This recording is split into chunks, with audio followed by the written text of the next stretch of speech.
एकदा बायकोने नवऱ्याला प्रश्न विचारला की अंग माझं होतं हळद तुझ्या नावाची लावली, हात माझा होता मेहंदी तुझ्या नावाची लावली, कपाळ माझं होतं कुंकू तुझ्या नावाचं लावलं, पायात माझ्या जोडव्या तुझ्या नावाच्या घातल्या, गळा माझा होता मंगळसूत्र तुझ्या नावाचं घातलं. एवढंच नाही, तो कूस माझी, रक्त माझं, दूध माझं, पण मुलं मात्र तुझ्या नावाची. मला एवढंच सांग, तुझ्या माझ्या नात्यामध्ये माझं सगळंच आहे तुझ्या नावाचं, तुझ्याकडे काय आहे माझ्या नावाचं? ह्या बायकोच्या प्रश्नाला नवऱ्याने सुंदर उत्तर दिले.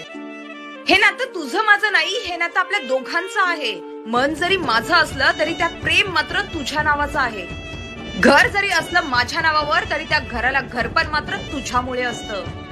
मुलं जरी असली माझ्या नावाची तरी त्यांच्या तोंडातून निघणारा पहिला शब्द हा आईच असतो. जन्म जरी दिला असेल आई बापाने तरी त्यानंतरून शेवटच्या श्वासापर्यंत जगायचं असतं.